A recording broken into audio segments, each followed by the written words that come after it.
रामकृष्ण हरे. उद्या हनुमान जन्म उत्सव आणि भक्तीचे महासागर असणारे हनुमंतराय, आणि दुसरं नाव म्हणजे संकटमोचन. भगवंत रामानाचा पूर्णस्व विजयाचा प्रतिद्वंद मारुतराय आहेत. मारुतरायाने कर्म करत असताना भक्तीला त्यांनी जास्त प्राधान्य दिलं, आणि प्राधान्य देत असताना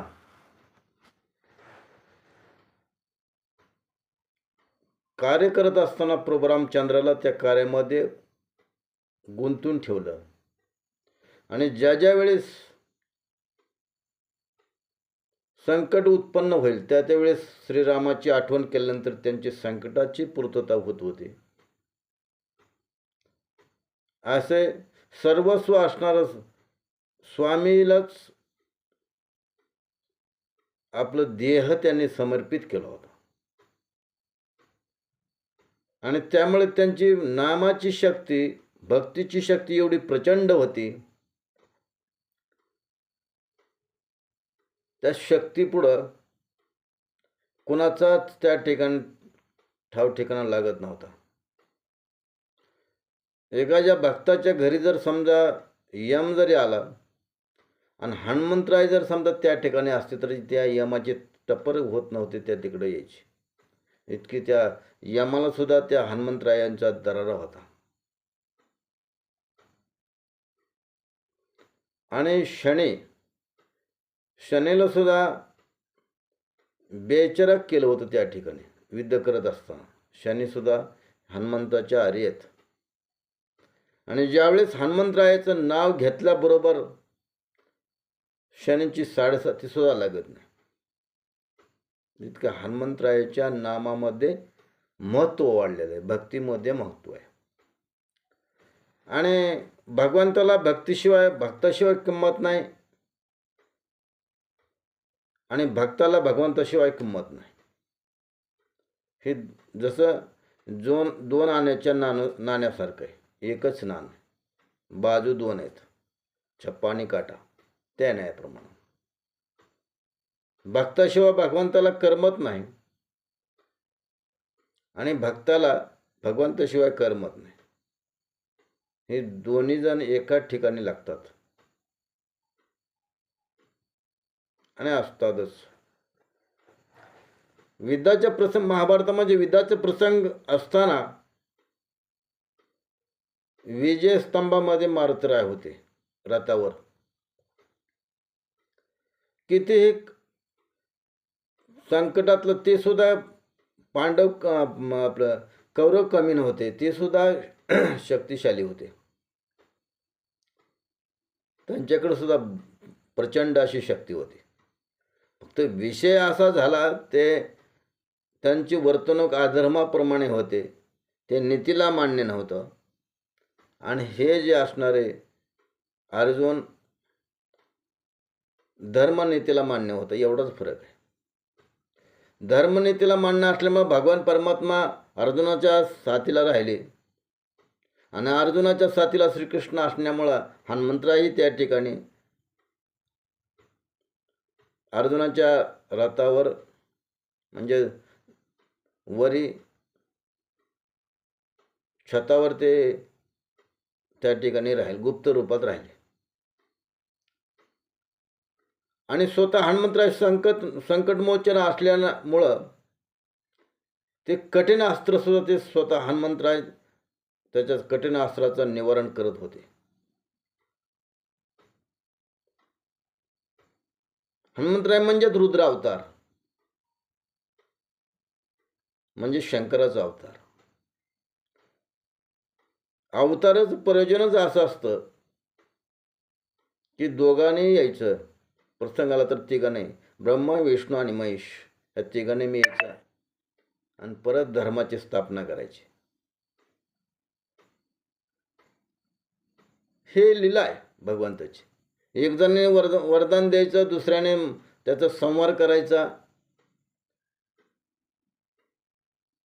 हे भगवान परमात्मा लीला करतात. आणि शेवटी सत्यच विजय होतो.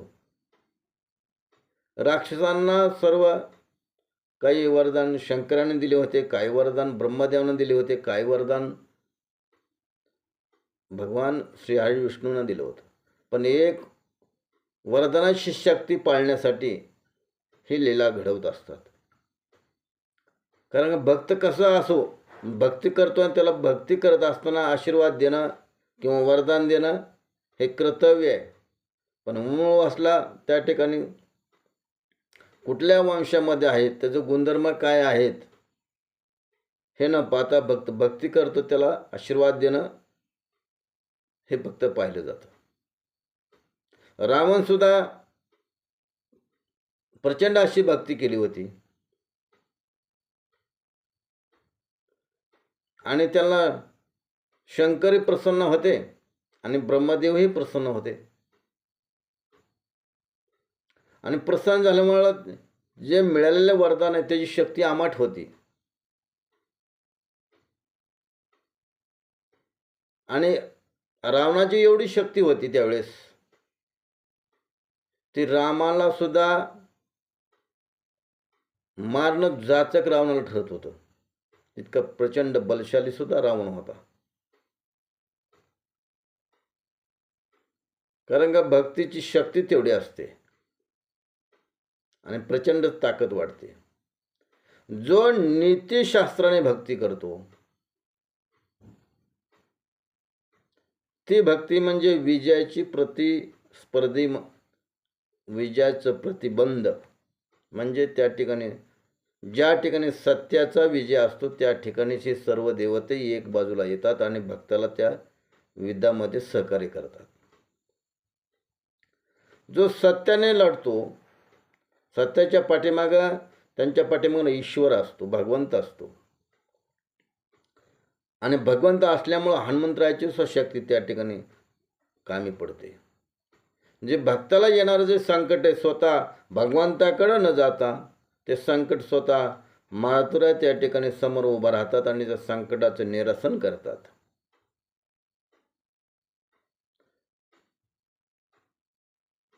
आणि मारुत रायाचा जन्म उत्सव आजवर असणारा भगवंत येतात, थोड्या दिवसांनी भक्तही येतात. प्रभू रामचंद्राचा नवमीला जन्म झाला. आता पुढं हनुमंतराय आले. म्हणजे भक्त आणि देव एक ठिकाणी राहतात आणि लीला करतात. हे संत मंडळी होऊन गेले भगवंताचे तेव्हापासूनच आहे. सत्ययुगापासून ते कलियुगापर्यंत त्यांना सोडलं नाही. आणि कलियुगात सुद्धा अवतार त्यांनी घेतलाच. आणि ज्या ठिकाणी भगवंत आहेत त्या ठिकाणी भक्त असतात. आणि आपण प्रपंचामध्येच अडकून बसलो. ज्ञानेश्वरीमध्ये एक ओवी आहे, त्याचा अर्थ असा होतो की गायीच्या काशीत गोचिड असतात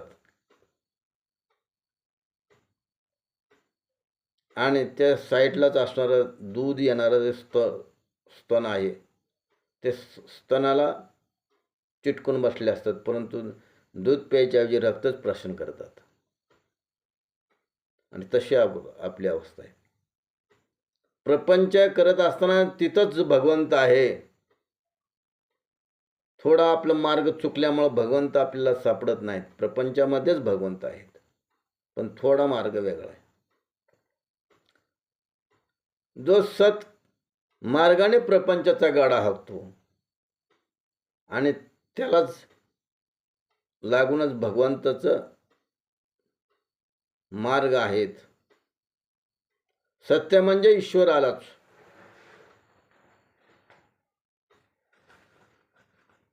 भगवंताची भक्ती करत असताना हनुमंतराय कशी भक्ती केली, कर्मामध्ये भगवान परमात्म्याला कसं वाहून घेतलं आणि ज्या ज्या वेळेस संकट येईल त्या त्यावेळेस प्रभू रामचंद्राला कसं त्यानं बोलवून घेतलं, आणि ते ज्या कार्यासाठी आलेले आहेत ते कार्य अगदी सहजपणे पार पाडू शकत होते.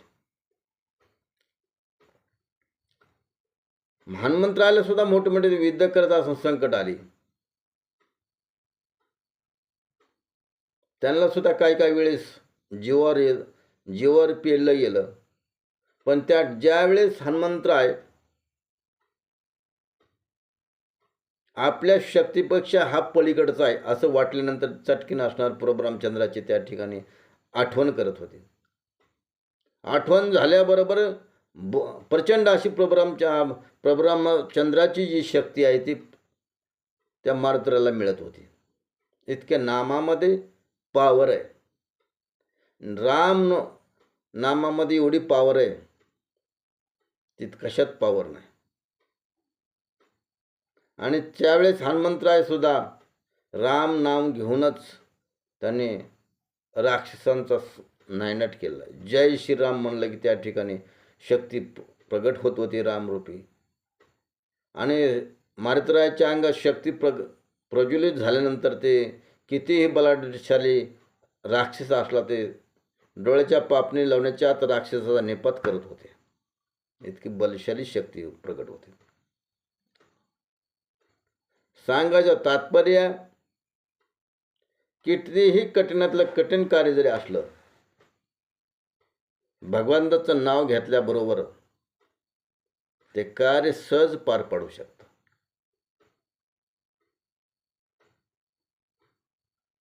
आणि म्हणून आजच्या या व्याख्यान मालिकेतून एकच आपल्याला शिकायचं आहे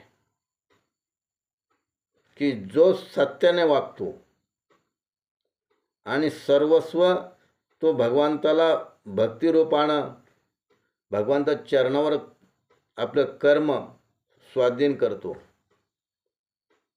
आणि त्याचा पाठीराखा हनुमंतराचा आहे. आणि त्यामुळे ते सदैव त्यांचं जीवन संकटातून मुक्त होण्यासारखं होऊ शकतं. आणि म्हणून आपलं जीवन श्रद्धा भाव भक्ती केल्यानंतर, भगवंताला आपलं कर्म समर्पित केल्यानंतर आपलं कार्य निश्चित यशस्वी होऊ शकतं. रामकृष्ण हरी. वसुदेवसुतं देवं कंसचानूरमर्दनं